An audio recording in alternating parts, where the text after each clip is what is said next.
Versículo 13. Estamos estudiando este hermoso evangelio de Mateo y hoy estaremos viendo que el Cristo, el Rey, el Hijo de David, fue perseguido desde la cuna. Mateo capítulo 2, versículo 13 al 18. Mateo capítulo 2, versículo 13. Leo.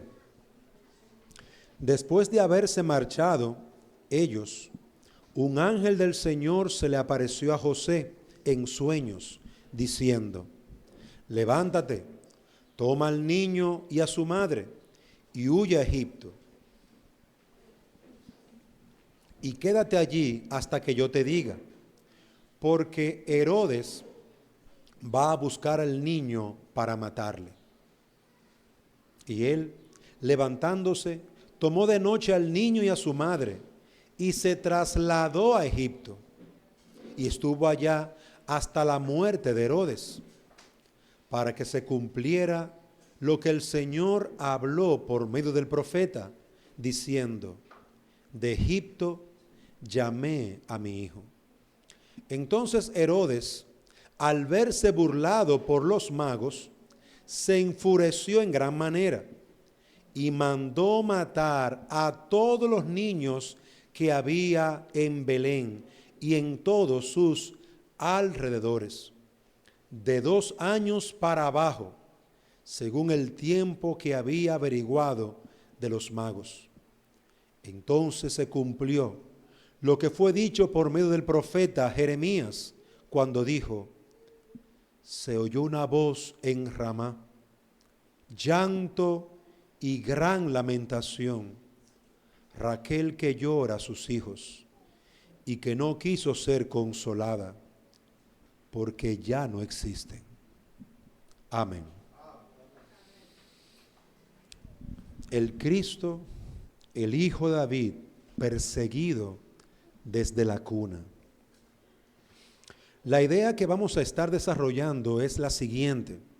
La idea que está tratando de transmitir Mateo es esta: la persecución en contra de Jesús, el Cristo, inició desde la cuna, siendo este el testimonio de que Él es el enviado de Dios, porque esto fue profetizado.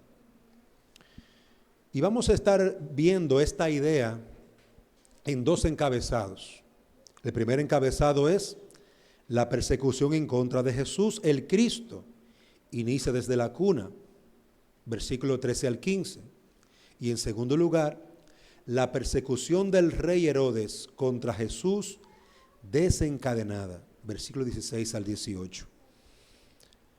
Es innegable que la fidelidad de Dios de preservar su mensaje de un Salvador es continua, es una fidelidad que no se detiene y que los hombres han tratado de destruir. Los hombres quieren ver la fidelidad de Dios en el piso. Los hombres quieren ver que la promesa del Salvador no se cumpla para poder testificar, para poder hablar en contra de Dios. Pero fiel es Dios, que cumple su palabra, tanto del Antiguo como del Nuevo Testamento. Vamos a ver el versículo número 13 y nuestro primer punto. La persecución en contra de Jesús, el Cristo, inicia desde la cuna. Versículo 13 al 15. Veamos el versículo 13. Nos dice la palabra: después de haberse marchado ellos, un ángel del Señor se le apareció a José en sueños, diciendo: levántate, toma al niño y a su madre, y huye a Egipto, y quédate allí hasta que yo te diga, porque Herodes va a buscar al niño para matarle. encontramos la intervención de un ángel que a través de un sueño le habla a José, así como sucedió a los magos o los sabios de Oriente. En el versículo 12, los sabios de Oriente, en un sueño, se le dijo que no volvieran a Herodes. No solamente sus vidas estaban en peligro, sino también la vida del niño. Debían de huir de Herodes y alejar sobre todo al niño de Herodes. Herodes era un gobernante astuto, era un militar, un estratega. Y como veíamos en el mensaje anterior, desde los versículos 7 en adelante o 5 en adelante, Herodes en primer lugar llama a los ancianos de Israel, vengan, ¿dónde va a nacer el Cristo, el Rey de Israel? Y los ancianos le explican que van a ser en Belén. Ya tiene la ubicación, el lugar de nacimiento. Pero luego Herodes llama a los magos, a los sabios que eran astrólogos. ¿A partir de qué momento salió la estrella? Y le dan una fecha aproximada y con eso tiene un tiempo, un lapso de tiempo, con lo cual él podría sacar la edad del niño. Es un estratega, no es un tonto. Y luego él mismo manda a los magos y le dice, vayan, que yo también quiero adorar al niño. Yo también quiero reverenciarlo y recibirlo. Cuando encuentren el lugar exacto, la casa exacta, llámenme, digan dónde está. Queridos hermanos, Herodes no era cualquier cosa. Para mantener su reino, porque él era rey en Jerusalén, para mantener su reino, Herodes, con una sangre fría, había mandado a matar a 3 hijos suyos y a su última mujer la mandó a matar.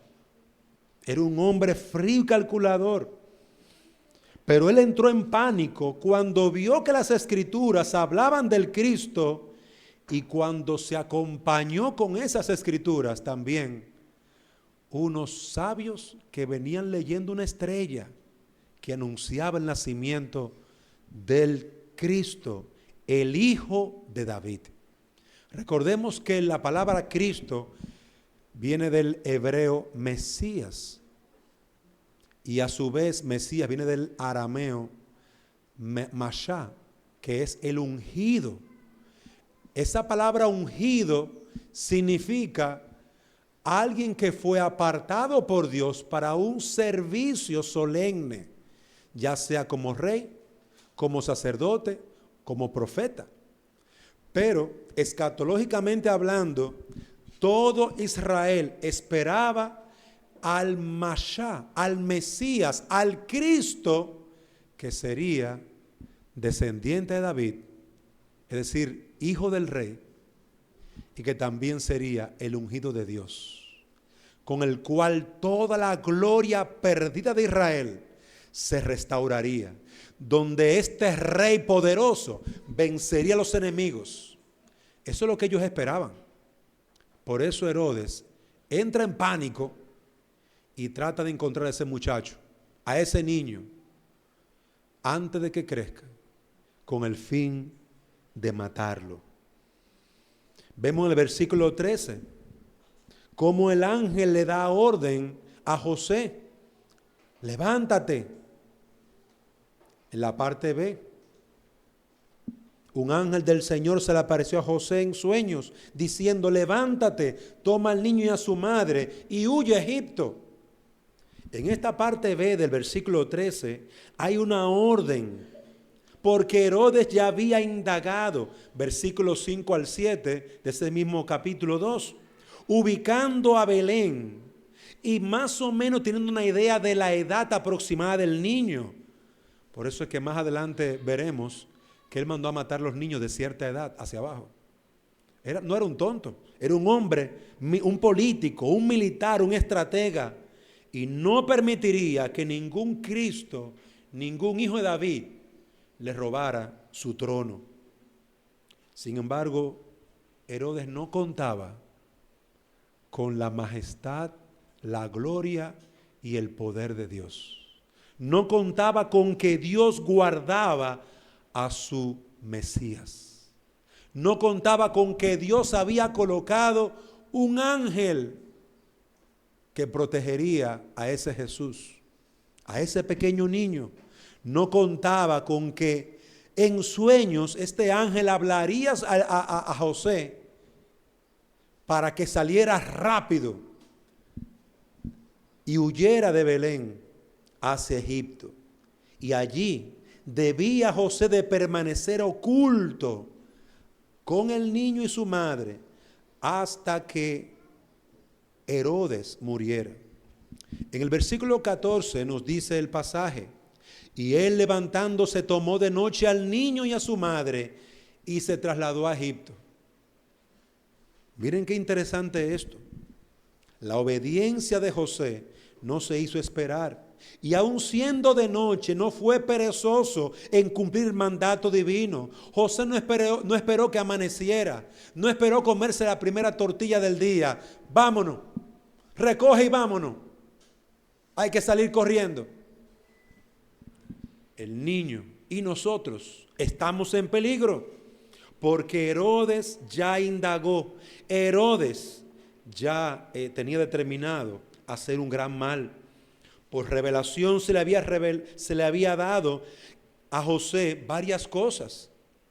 Y quiero que vean esto.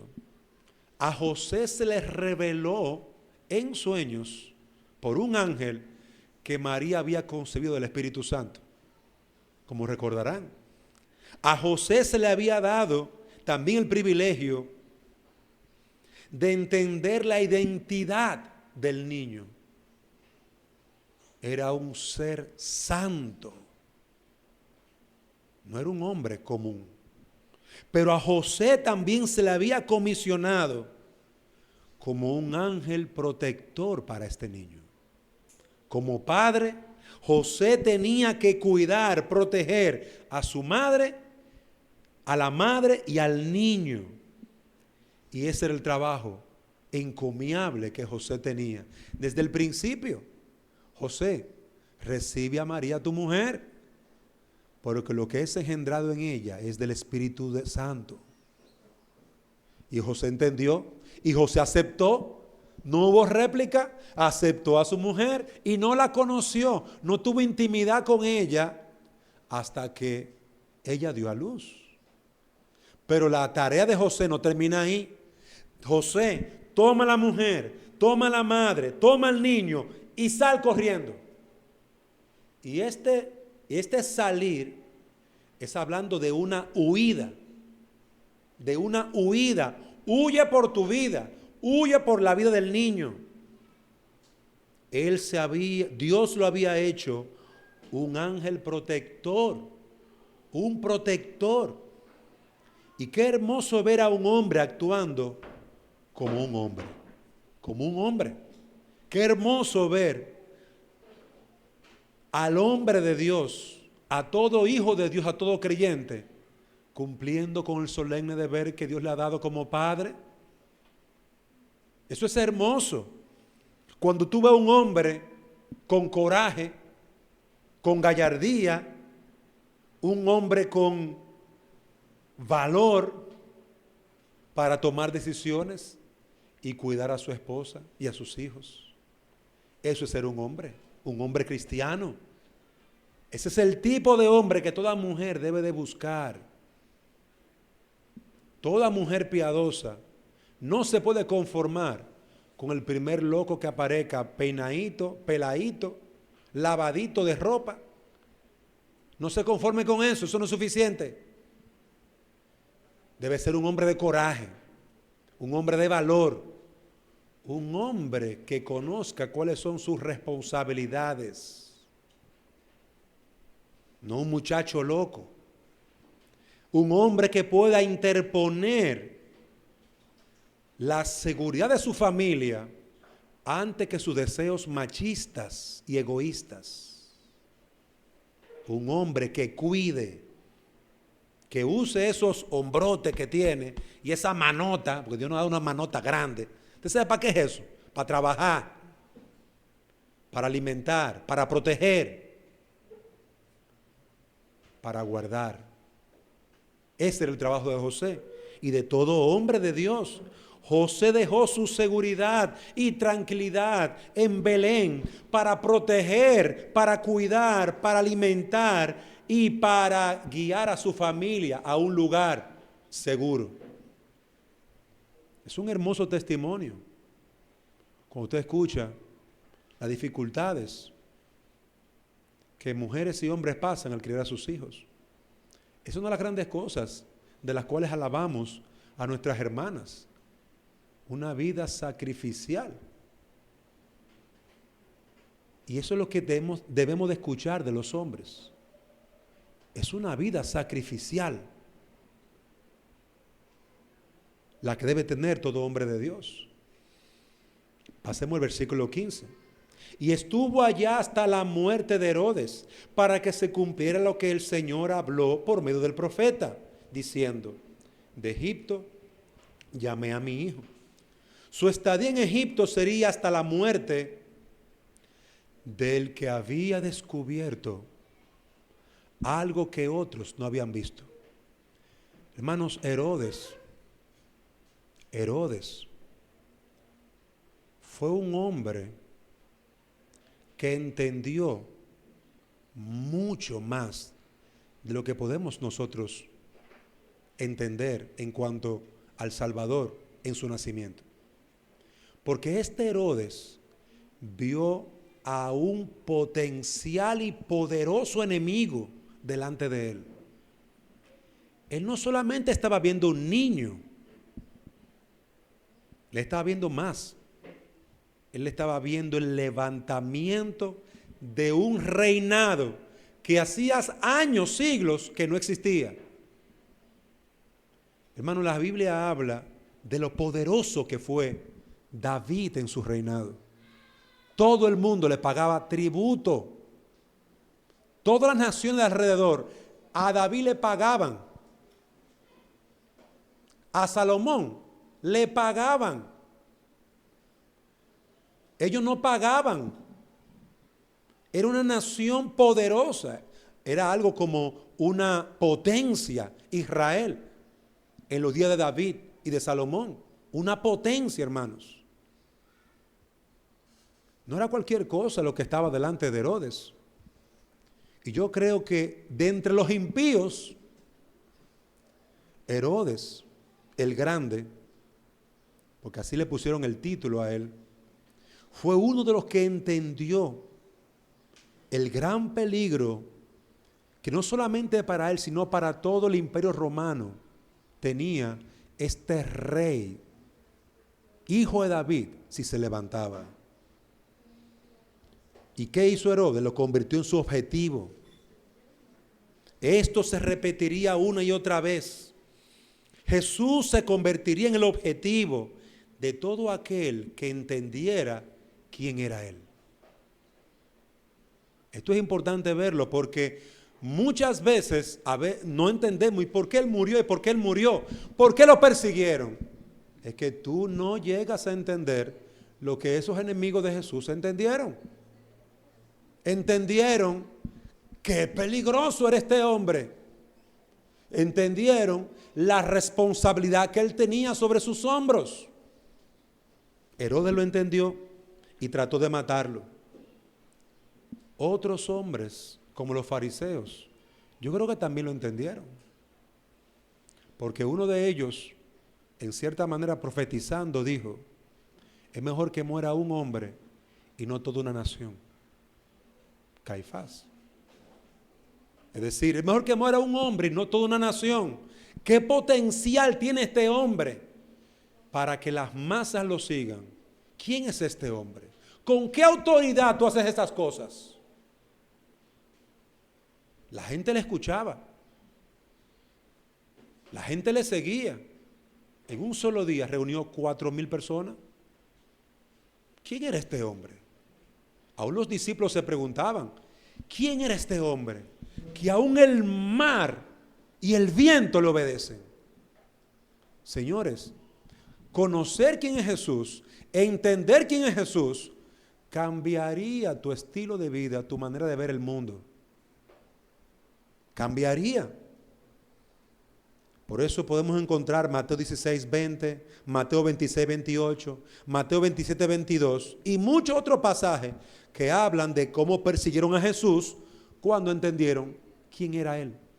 O por lo menos cuando tuvieron una idea.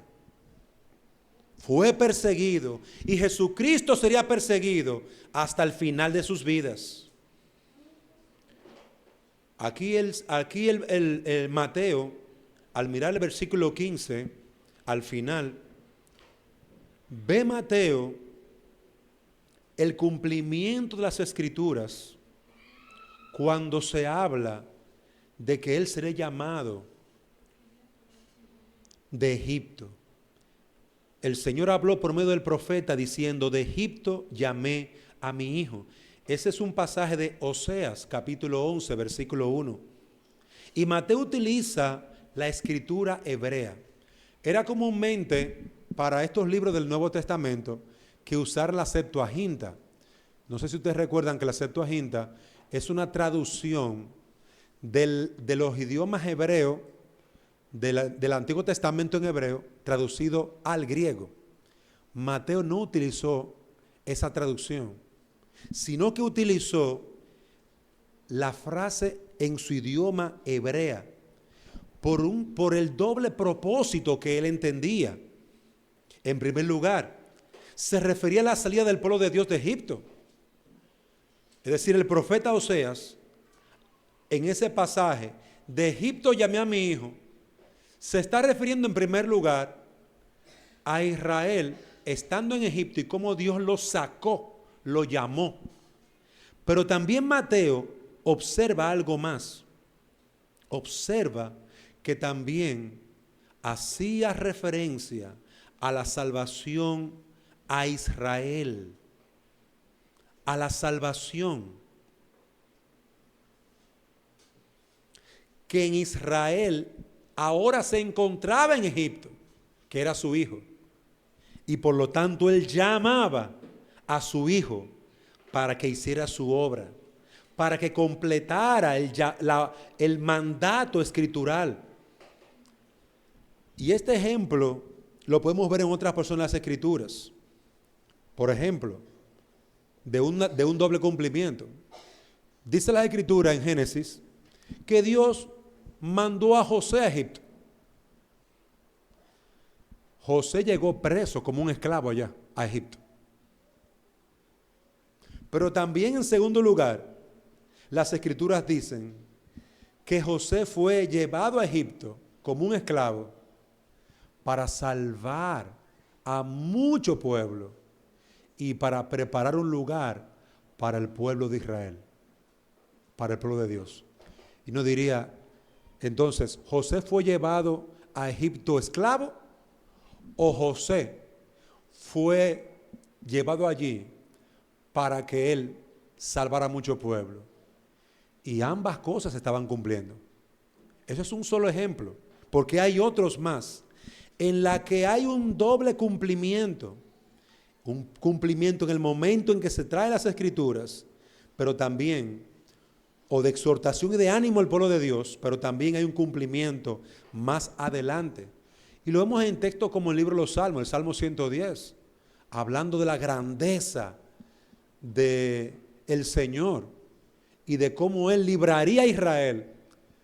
Pero esa libertad no vino inmediatamente, vino mucho tiempo después, convirtiéndose en consolación para su pueblo en el momento en que el profeta lo daba, pero también una esperanza escatológica para más adelante. Hermanos, ¿qué aprendemos de estos primeros versículos del 13 al 15? Quiero detenerme aquí para ver qué aprendemos. ¿Qué implicaciones hay? Aprendemos en primer lugar que los propósitos de Dios se cumplen, ya sea por un ángel o por un hombre. Los propósitos de Dios se cumplen. Dios va a salvar, si es su voluntad, a través de un milagro, y si es su voluntad, a través de un doctor o a través de una persona. Los propósitos de Dios se cumplen, su obra no se detiene. El Salvador cumplirá su cometido y nosotros tendremos el privilegio de participar, ya sea yendo a predicar, ya sea cuidando a los que predican, ya sea apoyando o enviando a los que predican, o ya sea orando. Es decir, hay tantas formas en las que nosotros cumplimos el propósito de Dios.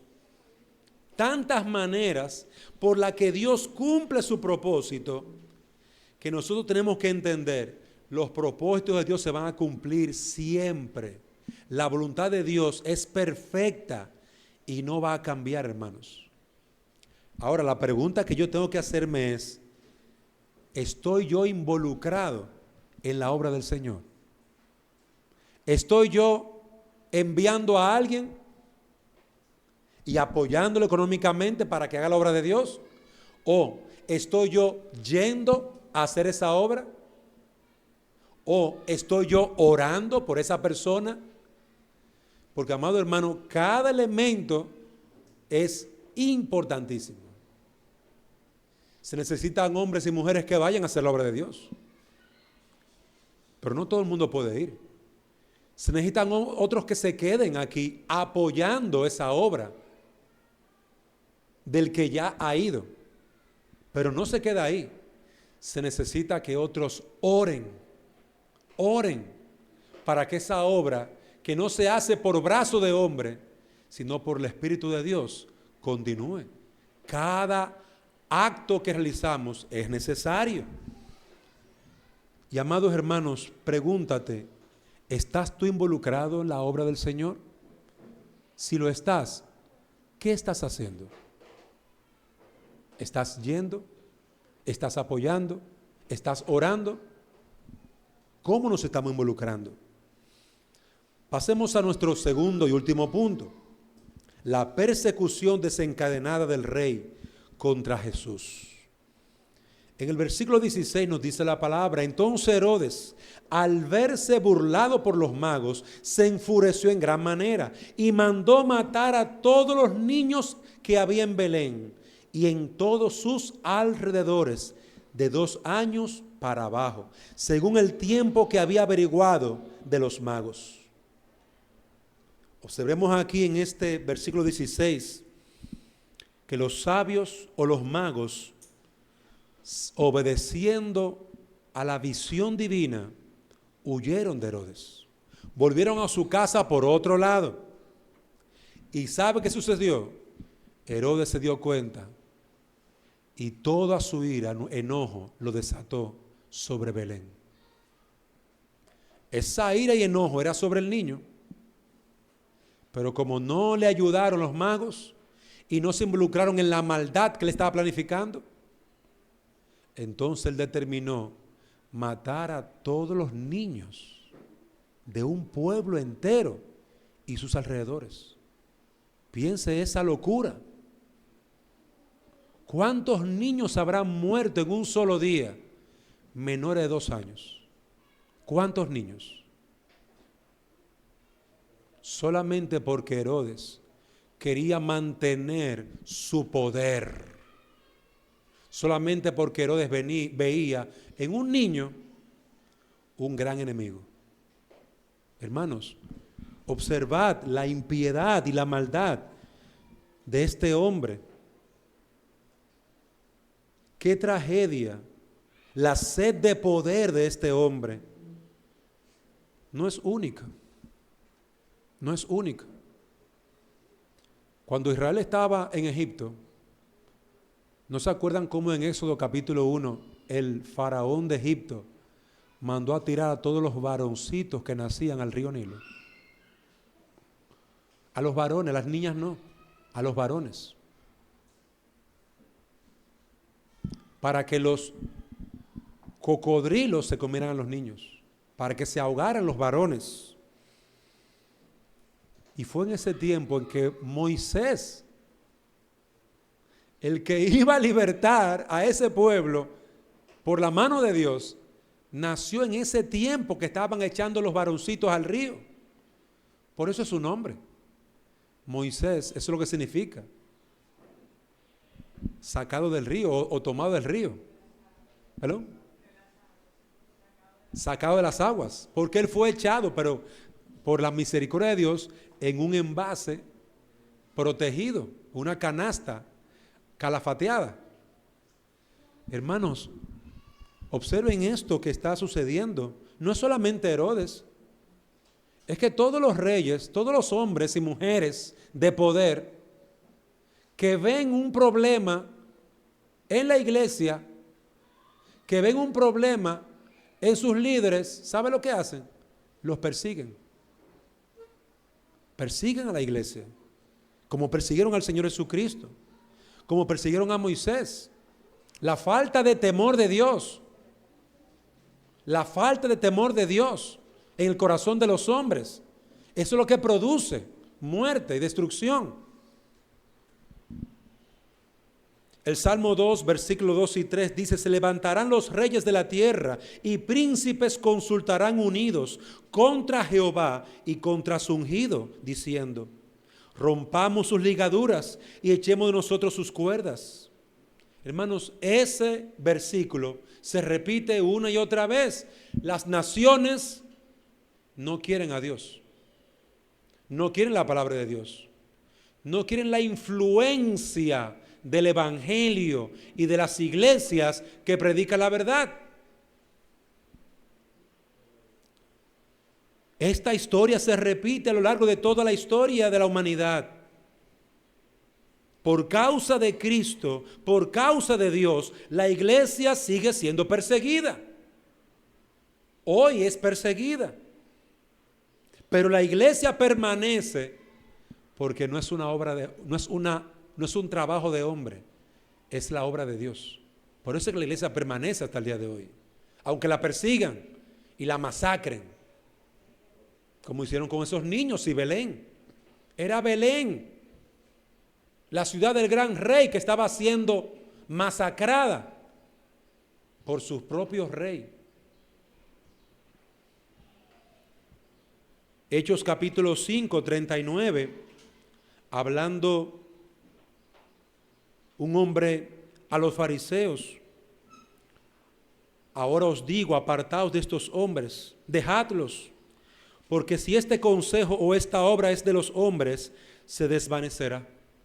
Mas, si es de Dios, no la podréis destruir. No seáis tal vez hallados luchando contra Dios. Eso se lo dijo un fariseo a otros. Gamaliel se lo dijo a esos ancianos: dejen a esos discípulos, ya su maestro murió. Dejen a esos discípulos. Si es una obra de hombre, eso se va a acabar. Pero oiga bien, todavía al día de hoy estamos aquí. Y nosotros que estamos aquí en Juticalpa, frente al Hospital San Francisco, somos un testimonio de que esto no es la obra de ningún hombre, es la obra de Dios. La iglesia permanece, continúa. Versículos 17 y 18. Entonces se cumplió lo que fue dicho por medio del profeta Jeremías, cuando dijo: se oyó una voz en Ramá, llanto y gran lamentación, Raquel que llora a sus hijos y que no quiso ser consolada porque ya no existen. Hablan de que las escrituras habían señalado una renovación del duelo de Israel.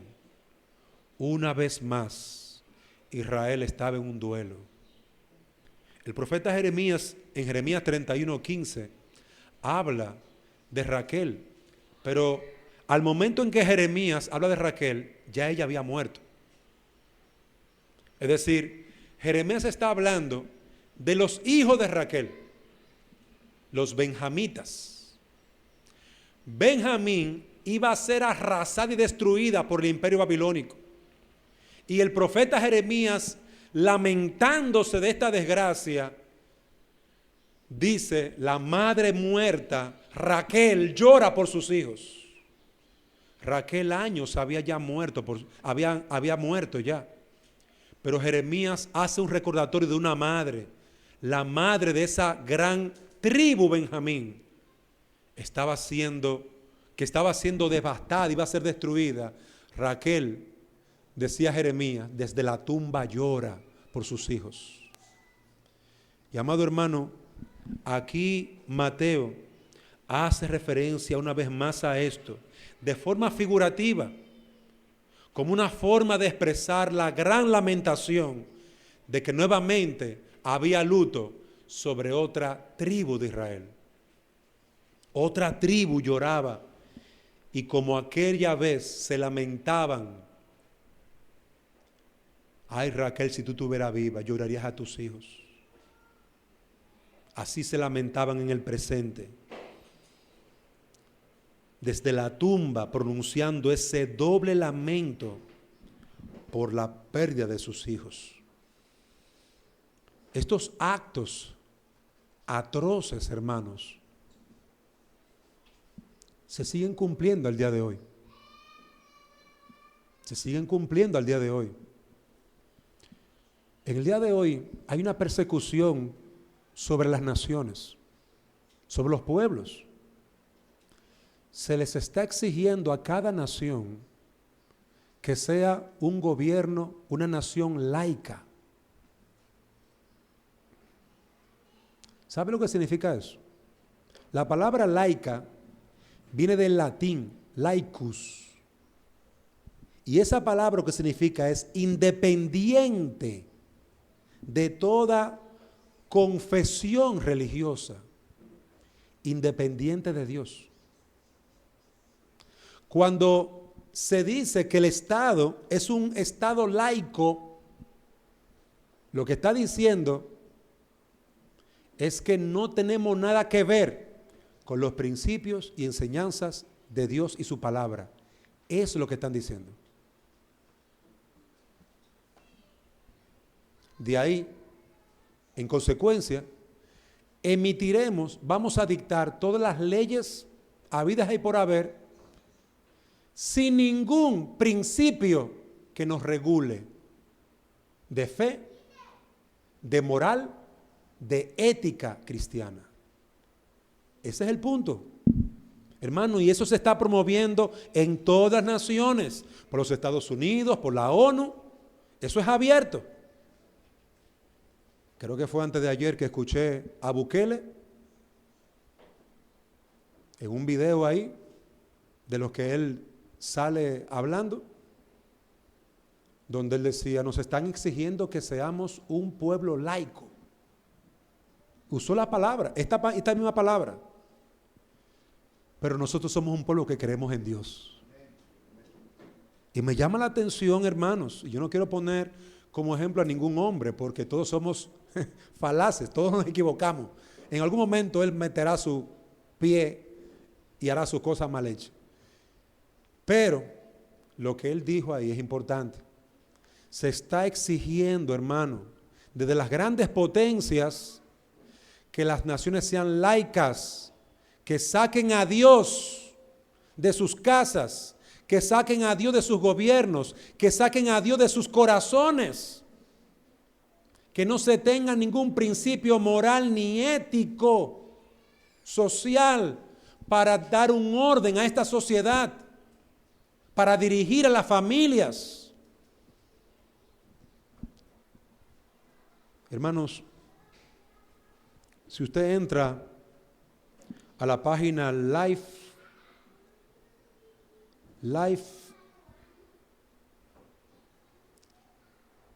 tendré que deletrearla. L-I-F, Life, con S, ITENnews.com. Esa página hace un recuento de los abortos del 2023 en el mundo. En el año 2023 hubieron 44.6 millones de niños muertos, abortados en el mundo, en un solo año. 44.6 millones, donde los gobiernos laicos promulgan sus leyes del aborto, donde los gobiernos laicos dicen que los seres humanos en el vientre de su madre no son personas. Y obviamente se amparan bajo su lema de la prosperidad y bajo su lema de que ellos son laicos, ellos no tienen nada que ver con su fe. No es cuestión de fe. Amados hermanos, se siguen matando personas, niños, para seguir una agenda en este mundo.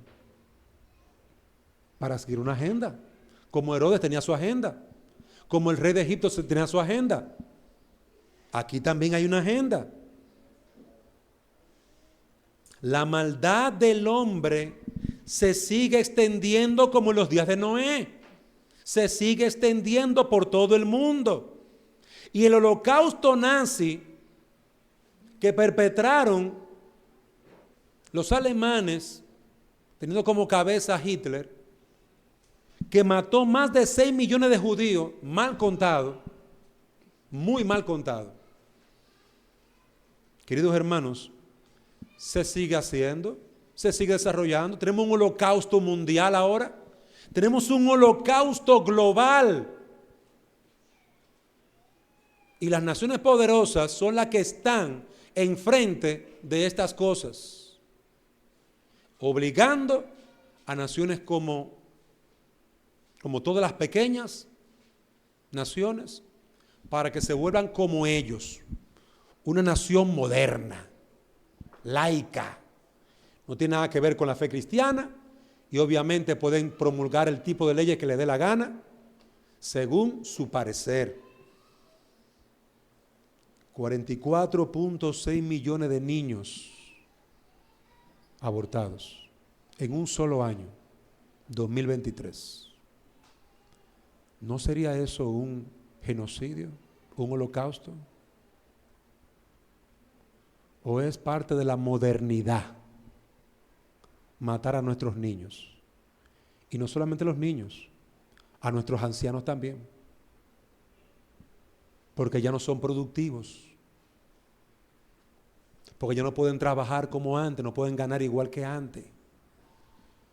Por eso se está promoviendo también la eutanasia, para matar a todos esos viejos que no sirven para nada. Eso es lo que está en su mente.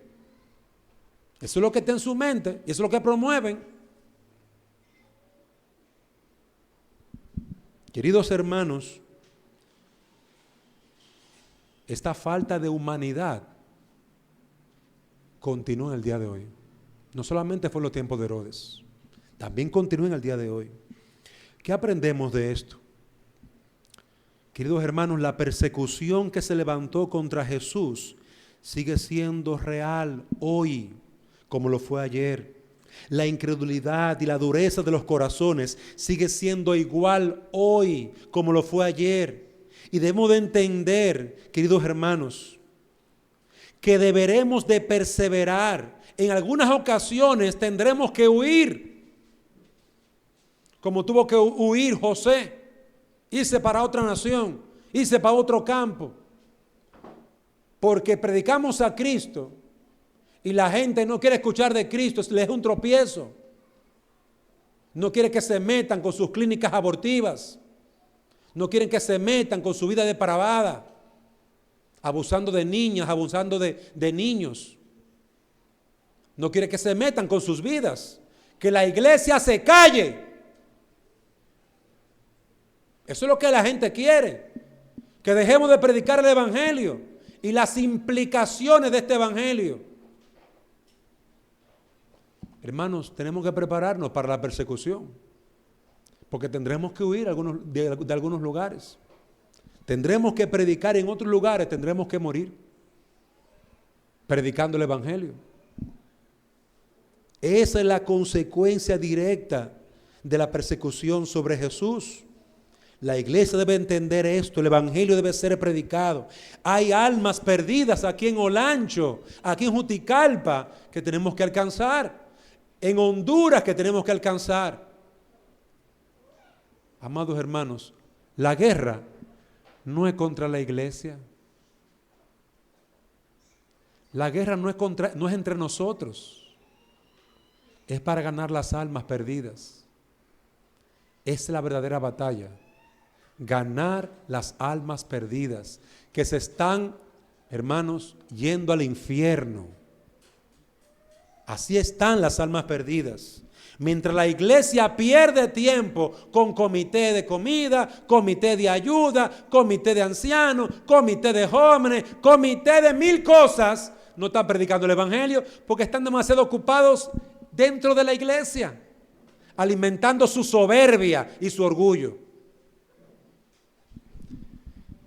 Y el pastor lo llama a predicar el evangelio y ni sus casas las abren para predicar el evangelio.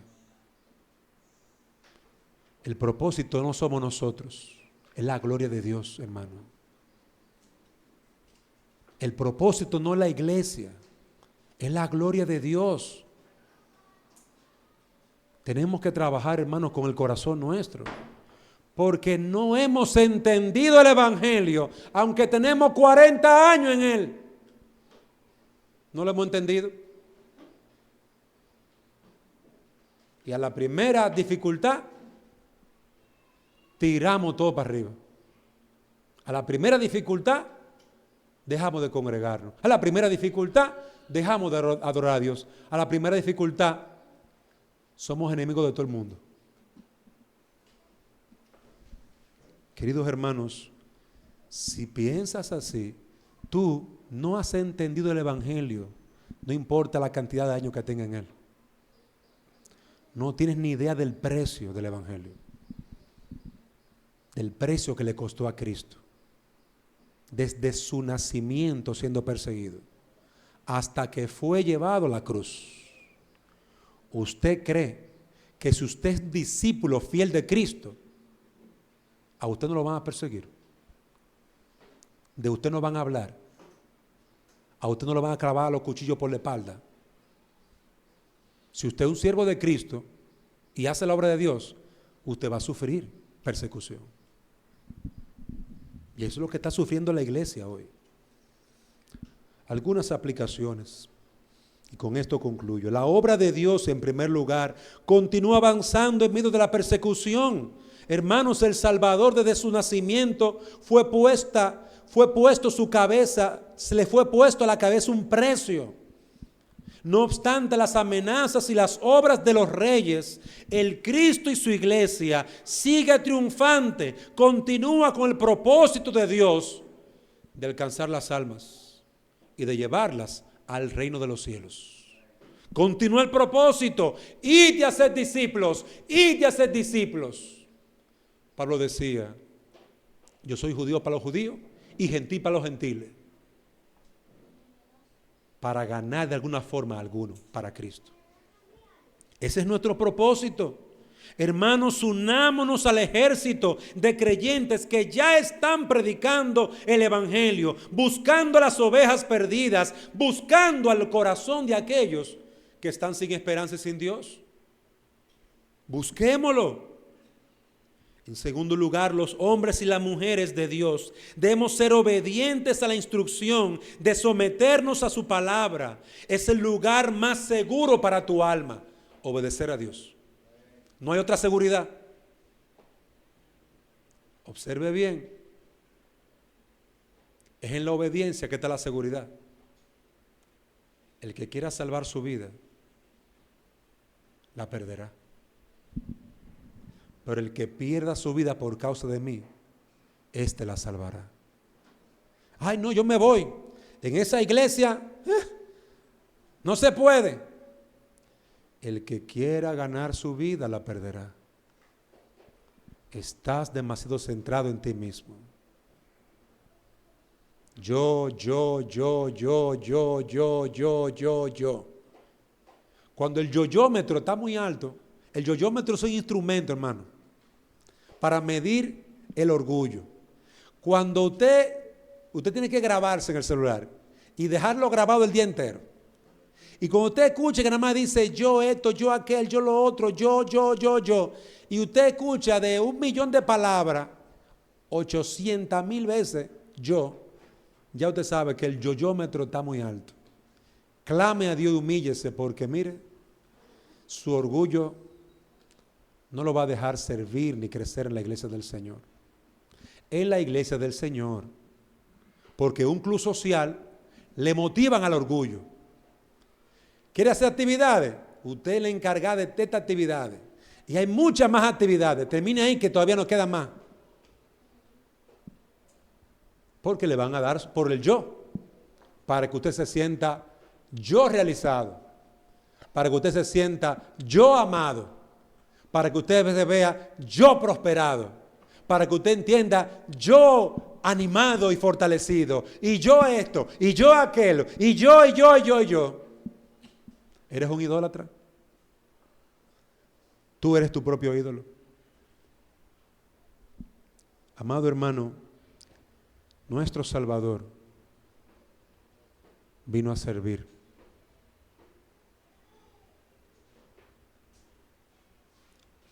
A lavar los pies a los discípulos.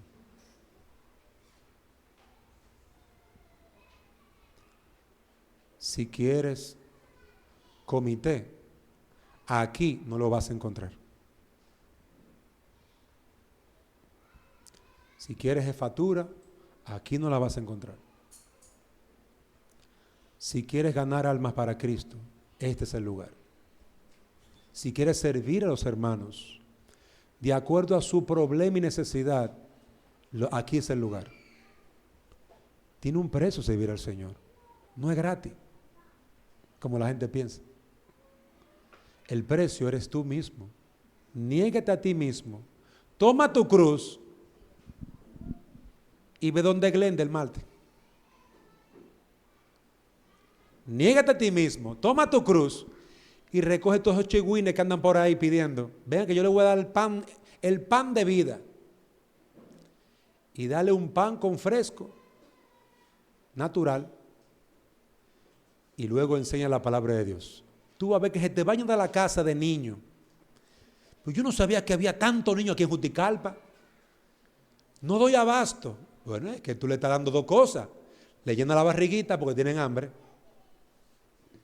Y le das el pan espiritual. Le hablas al corazón. Hermano, hay un precio. La persecución, en tercer lugar, es parte de la obra de extender el reino por todo el mundo. El mundo es enemigo de Dios. La gente vive para sí misma, para sus pasiones y deseos. La persecución es parte normal de predicar el Evangelio. Es parte normal. El tomar la cruz y seguir a Cristo es parte normal. Si queremos hacer la voluntad de Dios, entendamos que seremos perseguidos como nuestro Señor y Salvador. Entendamos que el mundo en que nos encontramos no nos aceptará, pero mucha gente nos va a escuchar. Todo aquel que busca la verdad sabrá si nuestras palabras son conforme a la verdad o no. Los que buscan la verdad. La iglesia es perseguida ¿de qué lado? La iglesia es perseguida. Yo te pregunto, ¿de qué lado estarás? ¿De los que están con Cristo o de los que están en contra de Cristo? Y mi querido joven y niño, ¿de qué lado estás? Si aún no estás con Cristo, estás en contra de Él. Y Dios te llama al arrepentimiento. Si aún no estás creyendo en Cristo, eres enemigo de Cristo. Y Dios te llama a arrepentirte de esa enemistad. Si aún no estás en Cristo, hoy persigues a Cristo. Saulo, Saulo, ¿por qué me persigues? Pon tu nombre allí. ¿Por qué persigues a Cristo? Que hoy Dios te conceda dejar de ser un perseguidor para ser un verdadero creyente e hijo de Dios. Dios habla en nuestras almas y nos conceda poder considerar estas verdades y aplicarlas a nuestras vidas. Padre, damos gracias por tu fidelidad y por tu palabra. Ayúdanos a poder entender las verdades y sus implicaciones, las enseñanzas y su aplicación, para que podamos vivir piadosos y santamente delante de ti. Guíanos para tu gloria y levanta un ejército de hombres y mujeres dispuestos a tomar su cruz y seguir en pos de ti. Es en el nombre de Jesús que te lo pedimos. Amén.